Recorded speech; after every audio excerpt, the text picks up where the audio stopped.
Pois é, de volta então aqui no seu canal 10 e como nós dissemos, está aqui conosco já o nosso presidente eterno da OAB de Fernandópolis e conselheiro da Ordem dos Advogados do Brasil, doutor Henrique Dias.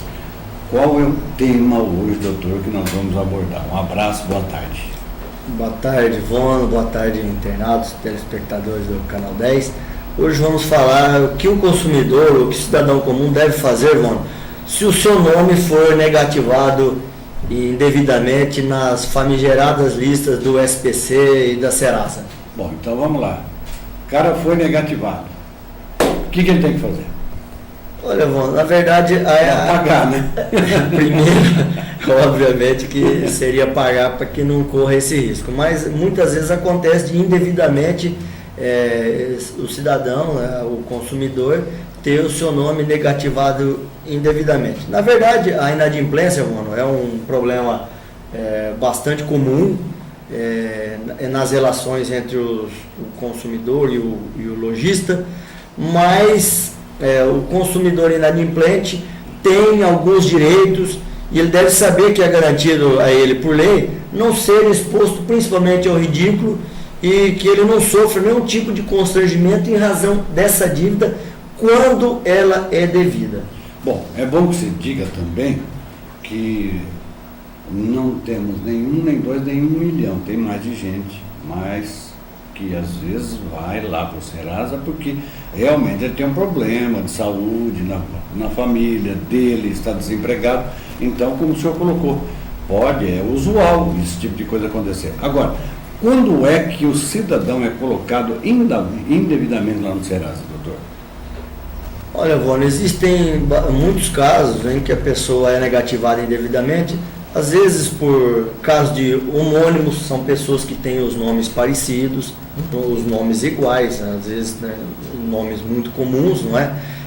Também os casos pode acontecer, e às vezes a pessoa faz o pagamento e não é dado baixa à empresa por um equívoco, às vezes, do funcionário, ou hoje é muito comum falar do sistema, que o sistema falhou, não é dado baixa e o nome da pessoa, em razão, às vezes, desses equívocos, acaba sendo indevidamente registrado na Serasa ou no SPC. Então, nesses casos, ainda assim que haja um equívoco, o consumidor, o Código de Defesa do Consumidor exige que a empresa, o lojista, e ao fazer a informação para o Serasa imediatamente faça uma notificação escrita para o consumidor, para o suposto devedor, dando a ele um prazo para que ele possa regularizar a situação, se a dívida realmente existir, ou então que ele possa questionar essa dívida, em caso dela ser indevida, antes da efetivação da sua negativação. Bom, então me parece aí que o Serasa ele está dando uma proteção ao empresário, principalmente do comércio, que não teve o cuidado, se em caso de homônimo, de ver lá o RG e o CPF daquela pessoa para mandá-la para o Serasa, né, para esses órgãos. E o próprio Serasa é que está cuidando então do empresário comerciante que não tem zelo por aquilo que ele faz. Exatamente, Ivone. Em linhas gerais é isso mesmo, assim mesmo que funciona. O lojista faz o apontamento, informa para a Serasa e para o SPC que determinada pessoa está inadimplente, o Serasa recebe esse apontamento, emite uma notificação informando que determinada empresa apontou a existência de um débito em nome desse consumidor, e dá a esse consumidor um prazo de 10 dias para que ele possa regularizar a situação, como eu já disse, pagando a dívida, caso ela exista, ou então que ele possa questionar essa dívida, alegando que não é dele a dívida, ou então que ela já foi quitada antes de que seja lançado o nome desse consumidor nos seus cadastros de restritivo.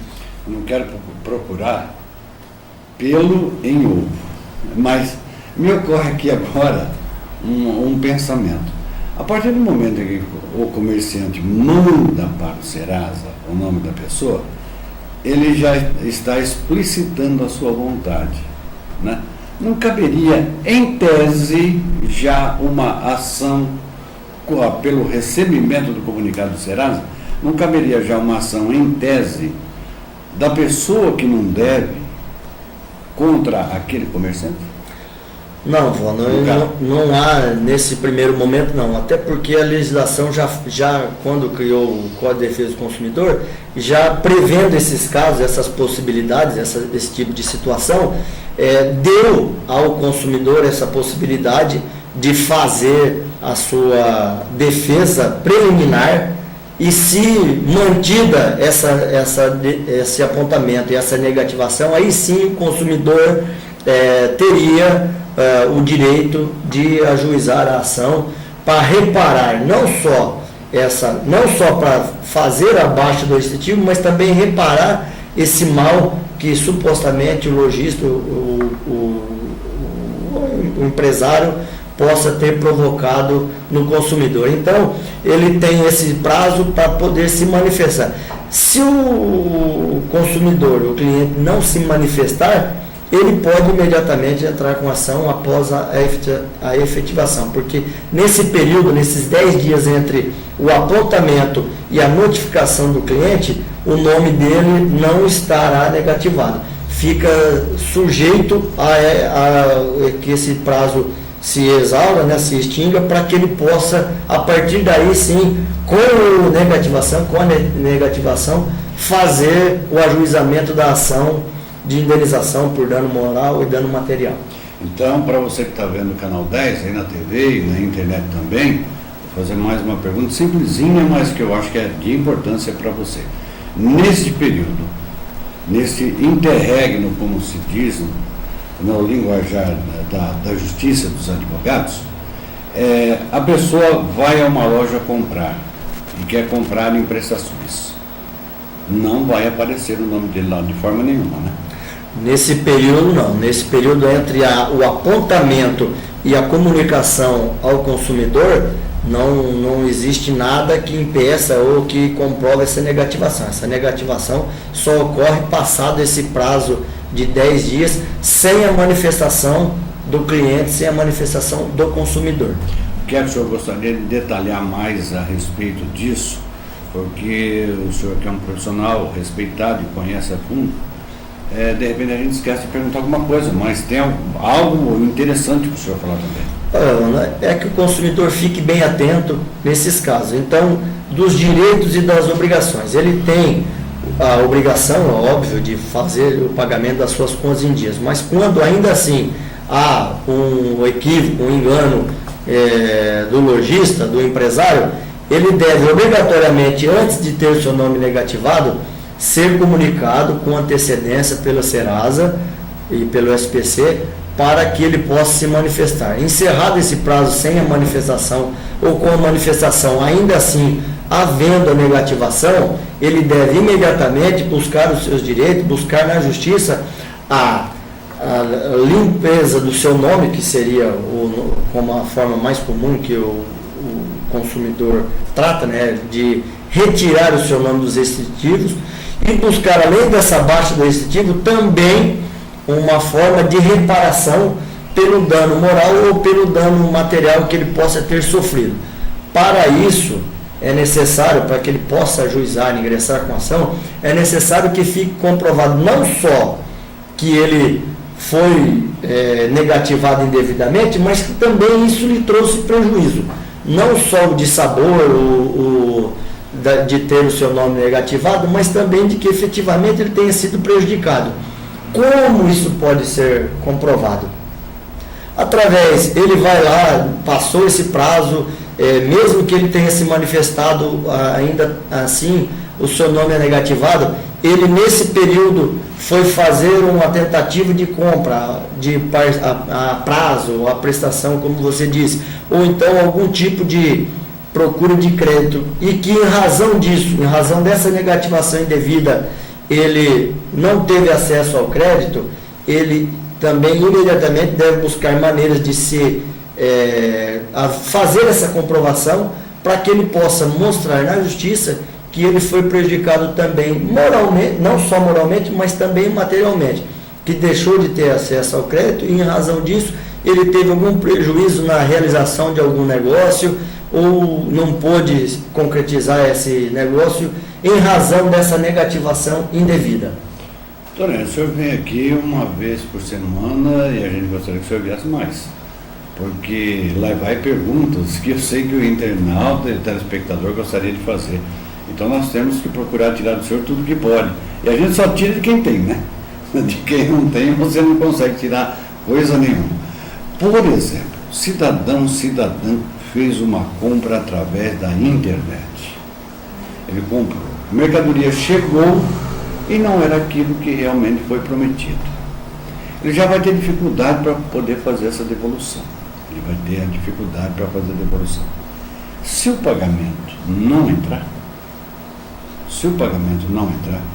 a empresa pode e deve mandá-lo para o Serasa, para o Serviço de Proteção ao Crédito ou não? Olha, Vono, a relação... E se mandar, como agir? A relação entre o consumidor físico, que ele vai na loja e busca o produto e faz aquisição com o vendedor, e o comprador virtual, a aquisição virtual, ela é praticamente a mesma. A única diferença é que, ao invés de você voltar na loja e reclamar com o vendedor, ir lá na gerência e fazer a troca do produto ou a devolução do negócio, você faz essa transação também da mesma forma virtual. Existem algumas obrigações que devem ser seguidas não só pelo vendedor, mas também pelo consumidor. Existem no sistema virtual as mesmas maneiras de fazer a devolução ou a troca do produto ou o cancelamento da transação, dentro do prazo legal, dentro do prazo dos 7 dias, que ele pode ter o direito de arrependimento, mas afora isso, as relações são praticamente iguais e têm os mesmos direitos. Da mesma forma, se a negociação foi cancelada, a negociação foi encerrada, o consumidor também tem o direito de exigir na justiça que os seus direitos continuem valendo, assim como na compra física, da mesma forma.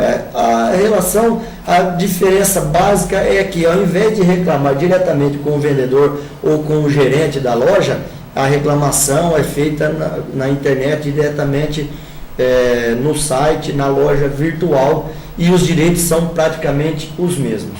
Nós estamos falando aqui, e eu estou perguntando mais direcionado ao relacionamento comércio, cliente-comerciante. Mas vale essas normas também para empréstimos em financeiras e o relacionamento bancário de empréstimos também, né?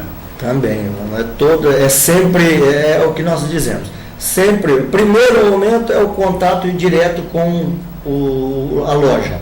O segundo contato não ficou satisfeito, ou às vezes não resolveu, nós temos o PROCON, que são também uma outra instância que as lojas hoje respeitam muito o PROCON, porque o PROCON tem autonomia e pode inclusive aplicar multas e cobrar o lojista, no caso, o empresário.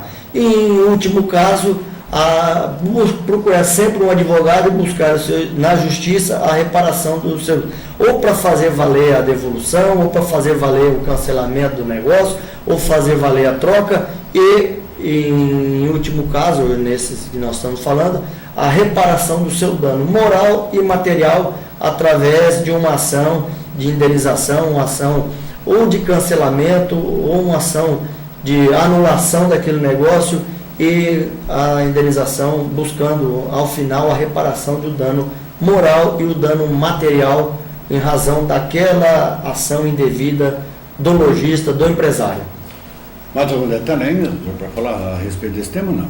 Não, Vano, é só deixar bem reprisado essa necessidade, esse direito do consumidor, de que ele tenha, antes da sua negativação, sido comunicado do cadastramento, do apontamento do seu nome nos cadastros de restritivos. E nesse ponto, Vano, é sempre muito importante que o consumidor tenha o seu cadastro de endereços, o seu cadastro os seus dados cadastrais sempre atualizados, porque se ele faz uma aquisição em uma determinada loja e dá lá como seu endereço um endereço determinado, e depois dessa aquisição ele faz a uma mudança de endereço, a obrigação dele é de informar a loja, o empresário, porque se houver alguma dúvida, alguma dificuldade e acontecer dessa apontamento no cadastro de Serasa, a correspondência vai ser enviada para o endereço antigo e aí, nesses casos, a responsabilidade é do consumidor. Ele tem a obrigação de manter atualizado nas lojas onde ele é cliente, onde ele faz as suas compras, principalmente a prazo, atualizado o seu cadastro, o seu endereço, seus dados cadastrais. Isso é muito, tudo foi importante, pelo menos eu vejo assim aqui no programa de hoje. Agora, um último detalhezinho só. Recebeu a comunicação, não recorreu, não fez sua defesa naqueles 15 dias, não pode querer exercitar uma ação depois desse prazo que não foi obedecido. Né? Olha, não cabe nada. Exatamente. Nesse período, a legislação já dá esse prazo, determina a existência desse prazo, que é para que dê tempo de o consumidor fazer a comprovação, é um prazo para que seja apresentada uma justificativa, uma defesa preliminar. Nesse espaço de tempo, não pode o nome ser negativado. Se a negativação ocorrer nesse espaço entre o apontamento e o recebimento da comunicação, o consumidor estará sendo prejudicado e pode entrar também na justiça para que seja, inclusive nesses casos, acionada a própria Serasa, porque nesse período a responsabilidade passa a ser da Serasa. Entre o apontamento do lojista e a informação do consumidor, nesses 10 dias a responsabilidade é da Serasa e do SPC. Então, se a negativação ocorrer nesse prazo de 10 dias entre o apontamento e a comunicação ao cliente, aí a própria Serasa pode ser responsabilizada e pode também fazer parte da ação, porque nesse prazo, nesses 10 dias, fica proibida a negativação do consumidor. Pois é, eu acho que ficou bem claro para você como você deve agir, porque depois que você perdeu o prazo, só tem 2 lugares para você reclamar. Um é em Jales e outro é em Votuporanga. Só nessas 2 cidades que tem bispo para ir reclamar, né? Aqui ainda não tem, não. Presidente, um grande abraço, muito obrigado. Até segunda-feira, se Deus quiser. Eu que agradeço, João. Nós não temos bispo, mas temos a justiça que pode fazer o papel nesse momento de suprir a ausência do bispo, como você disse. Não, eu digo quando perde o prazo, né? Exatamente. Nós não podemos. Na verdade, João, na justiça não socorre quem dorme. Então nós temos que fazer valer os nossos direitos. O brasileiro, ainda bem, está aprendendo a fazer valer os seus direitos. Eu agradeço, João, é sempre um prazer voltar aqui. Até a próxima, se Deus quiser. O senhor não tem que agradecer nada, quem tem somos nós. O senhor vem nos ajudar a fazer o programa com teses, coisas importantes, fatos, concretos, muito importante. Doutor Henri Dias estará de volta aqui no seu canal 10 na próxima segunda-feira. Nós vamos a um breve intervalo comercial.